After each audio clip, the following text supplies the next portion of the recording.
Alrighty guys, what is up? Welcome back to Hydroneer with EP7, and today I'm just going to show you what we've changed a little bit on our setup, and then also show you what 4 ram drills will produce in about an hour's worth of runtime. So let's start with what we've changed. So last time we had this with just centralizer belts leading into pans that we then would move over and put in our crucible and do all that noise, right? Well, I have changed this, so now it goes up out the back of the sorter to a centralizer into a funnel, which then, if it's a smeltable, so corundium, gold, iron, and shards all go into these smelters, which are kind of like the next step of automation above the regular ones that you can buy. And I do this because when you run this machine for like an hour, you're going to produce a lot of ore, right? You're going to produce a lot of different items, and if you just collect them into the pan, when it comes time to actually smelt them, when you pick up the pan, it will like crash your game, or at least it does for me. So by doing it this way, the individual items all get smelted down, so it doesn't lag out quite as much, which is nice. You still have to deal with the gems, but that's a little bit easier to manage. But anyway, so we did that. We've got funnels to help make sure everything goes in. These smelters automatically smelt as stuff goes in. As you can see, there's liquid inside of them from our gold, iron, corundium, all that noise. I went ahead and moved the gems into our compactor already. I just need to turn it on to actually compact it. We'll do that after we pour out all the bars. I also purchased a scales when I went over to the shop to buy all this kind of stuff. It costs about another 2,500 coins or so to put in all the smelter, or it's more than that. It's like 7,000 or so to get the vertical conveyors, the funnels, the smelters, all the stuff that we added. It was about 7k. Not a big deal. I have about 80k chilling up in our truck, but whatever. So I'm curious to see how much 4 ram drills will actually produce in about an hour. So I ran this system for about an hour. I started recording right after I finished cleaning it up because I did have an issue with the gold. For some reason, it backed up and wasn't actually smelting.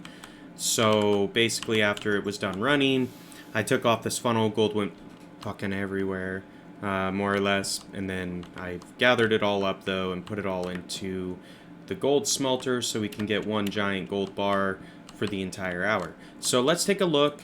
There's our corundium bar. There's our gold. There's our iron, and there's our shard. So the shard bar, I'm just going to put over here because I'm not too worried about it. I mean, we could test the weight, so let's just see. So this shard bar is 135.23 pounds, so that's how much shards you're going to get. On the corundium, let's check that one. This one, 87.47 pounds, or 3,500 bucks if we were to sell it. I'm not going to. I'm going to save this for later because you can craft with these, so it's good to have some corundium. Let's take a look. Well, we'll do the gold bar last because that should be the most expensive. So let's check the iron. So we got almost 1,500 pounds worth of iron, almost 18k. So that's pretty good. We can turn that into a sword and make some money. Let's check the gold. We got just over 1,100 pounds, about 22k for just the bar. But we're going to go ahead and craft these into stuff to see how much money we can actually make after running this for an hour. So I'm going to make a necklace. And I'm going to make a sword, so we're just going to chop these up. We'll do the sword first, because it's first in the recipe list. Do that. But since we've poured out the bars, while those kind of heat up, I do need to compact our gems, so we can take a look at that as well. So let me just turn on the system for a second. I think this wing is turned off, yeah. So there we go. Just compress that real quick, and then I'm going to go turn this off so we don't have to listen to the resources come flying in.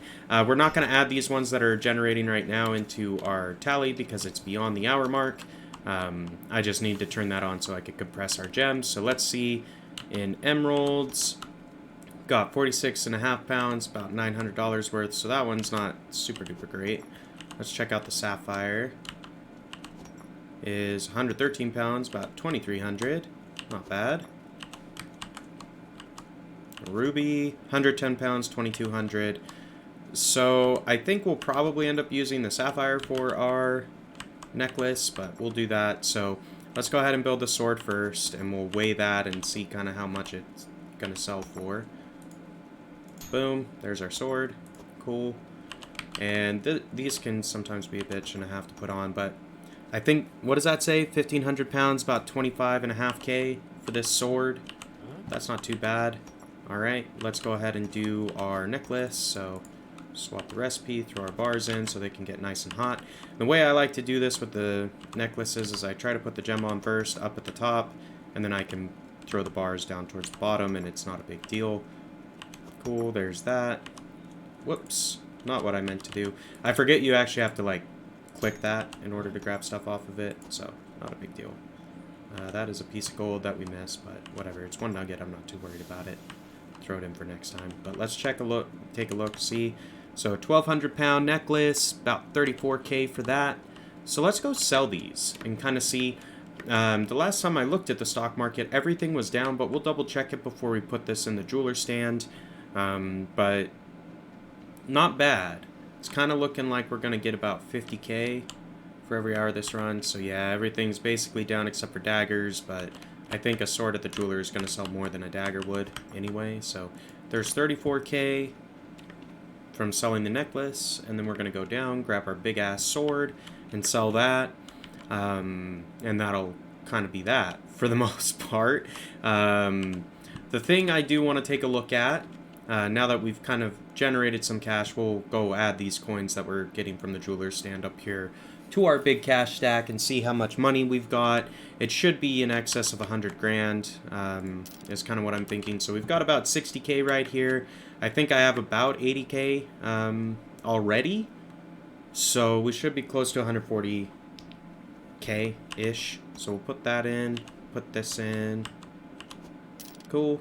So we have $138,908. So with that kind of cash stack, we can actually take a look at doing some of the cool new power and logic stuff because we have enough money to actually afford a reactor and all the different goodies from that shop. So we'll probably take a look at that in the next couple of episodes. What I want to do first, or kind of what I want to do, I don't know, let me know down in the comments what you think we should do. I kind of am tempted to buy one of these lands, or one of these plots of land. I know South Hope is the largest one, that's why it costs the most, but it also has a water source, so you can build, you know, like Ram Drill and Goliath Drill, like your automated setups will be on South Hope. The other two, however, because I have walked around and kind of looked at them, they don't appear to have any water sources anywhere. So I don't really know how you're supposed to automate gathering resources at those places. So what I was thinking is there is a harvester truck that you can buy for like a couple thousand coins. So if I buy one, either the quarry or the aquifer plus one of those trucks, we can set up and kind of expand our little base here so we can empty out our harvester truck and have it sort and go into our main system with the ram drills that we've got already. So let me know down in the comments below which one of these three, Direct Quarry, Mildews, Aquifer, and South Hope, which one of those three you would like to see me expand to first. We are going to do power and logic. I'm going to show you how to upgrade this filter stuff so it auto repairs and stuff like that. So there are more episodes that I plan on making anyway, regardless of which direction we go. But we could technically expand this quite a bit more. So like if I put 2 more conveyor belts that would drop onto here and then had a line of them going like this way across our plot of land, we can put a bunch of ram drills on either side and have it feed into this sorter and kind of just process everything all in one spot, but expand how quickly we're processing or gathering resources, so it'll increase the processing time. But we'll take a look at that in another episode. I really just wanted to see what we'd get for about an hour of runtime with our 4 ram drills. It looks like it's about 60K is what you can expect. Maybe a little bit more, maybe a little bit less. It does depend a little bit on how much gold, how much iron, and how much gems you got, because we're not selling the other 2 items. Technically, if we sold the corundium bar, we would have finished up in the hour with about 63K worth of coins created with the 4 ram drills running through this automated system that we set up a couple episodes ago. So if you're looking for 50K an hour roughly in production, 4 ram drills will do you. If you're looking for more than that, you got to add more ram drills, more harvesters, and stuff like that, and kind of scale out your automation side of it, which we'll talk about, because yeah, we've got 140 grand basically chilling in the back of our truck, but that will be eaten up really fast, especially if we get into the power and logic stuff. because all of that stuff is really, really expensive, but it's really cool, so I do plan on spending our coins on that.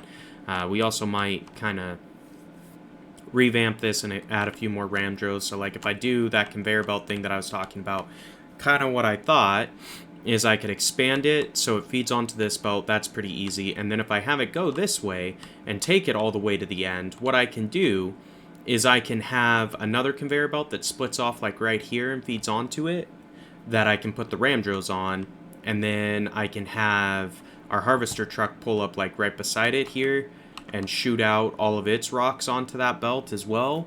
And then we can use it kind of as a dual purpose and just do all of our processing through this one harvester, which should be okay. As far as I'm aware, it doesn't necessarily matter if it's all going through one harvester or not, as long as the pieces of dirt that are hitting the harvester are small enough. So like that piece is small enough. There are bigger dirt clods, so like if you use the improved shovel and take 2 scoops of dirt into a bucket and do that twice and put the buckets on top of each other, you'll get a really big piece.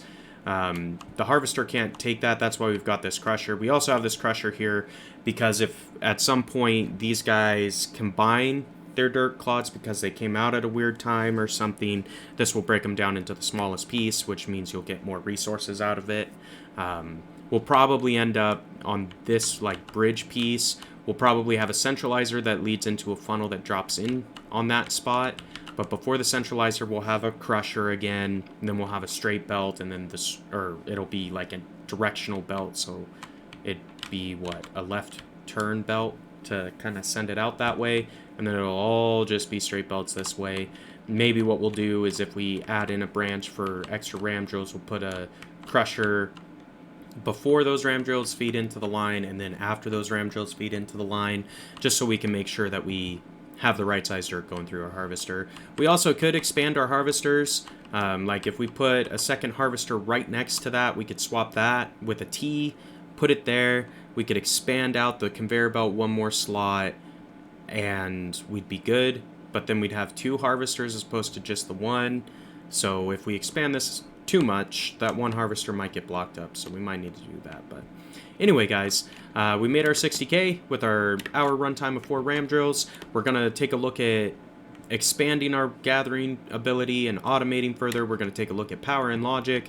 We're also gonna take a look at setting up the harvester truck drop-off zone, basically, and kind of take a look at that mechanic as well. But if you are wanting to learn or see something specific in an episode, let me know in the comments. Also, let me know what you thought of the episode today. I enjoyed making it like I always do, but I do like to see how my viewers are feeling about the content, so please let me know down below. With that being said, I think we're going to call it here for today. If you enjoyed the episode, like, comment, subscribe as always, and until next time, this has been Lone Debater 7, and we will see ya.